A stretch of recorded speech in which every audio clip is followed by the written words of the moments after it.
চট্টগ্রামে ছুরির কোপে নিহত আইনজীবী সাইফুল ইসলাম আলিফের পরিবারের জন্য ধর্ম উপদেষ্টার তত্ত্বাবধানে কোটি টাকার ফান্ড গড়ে তোলা হচ্ছে। এ ফান্ড সংগ্রহের দায়িত্বে আছে আলহাজ শামসুল হক ফাউন্ডেশন। চট্টগ্রামের লোহাগাড়ার পানত্রিশা গ্রামে শুক্রবার সকালে সাইফুলের কবর জিয়ারত ও মুনাজাত শেষে ধর্ম উপদেষ্টা ডক্টর আফম খালেদ হোসেন সাংবাদিকদের এ তথ্য জানান। ধর্ম উপদেষ্টা বলেন, প্রতিশ্রুতিশীল তরুণ আইনজীবী সাইফুল ইসলাম আলিফ আইনের শাসন, মানবাধিকার ও ন্যায় বিচার প্রতিষ্ঠার ক্ষেত্রে দেশ ও জাতিকে অনেক কিছু দিতে পারতেন, কিন্তু তাকেই নির্মমভাবে হত্যা করা হয়েছে।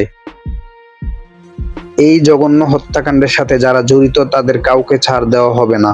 অপরাধীদের প্রচলিত আইনে সর্বোচ্চ শাস্তির বিধান করতে সরকার দৃঢ়ভাবে প্রতিজ্ঞাবদ্ধ। তিনি এই হত্যাকাণ্ডের তীব্র নিন্দা ও ধিক্কার জানান। উপদেষ্টা আরো বলেন, বাংলাদেশ সাম্প্রদায়িক সৌহার্দ্যপূর্ণ একটি রাষ্ট্র। এই সাম্প্রদায়িক সৌহার্দ্য বিনষ্ট করতে দেশি বিদেশি নানা প্রতিক্রিয়াশীল গোষ্ঠী চক্রান্ত চালাচ্ছে। একটি বৈষম্যহীন দেশ গঠনের প্রক্রিয়াকে বাধাগ্রস্ত করতে অপচেষ্টা চলছে। কোনোভাবেই এই চক্রান্তের ফাঁদে পা দেওয়া যাবে না। সাম্প্রদায়িক সম্প্রীতিকে নষ্ট হতে দেওয়া যাবে না। তিনি দেশবাসীকে সাম্প্রদায়িক সম্প্রীতি সুরক্ষায় সহনশীল ও দায়িত্বশীল ভূমিকা রাখার অনুরোধ করেন।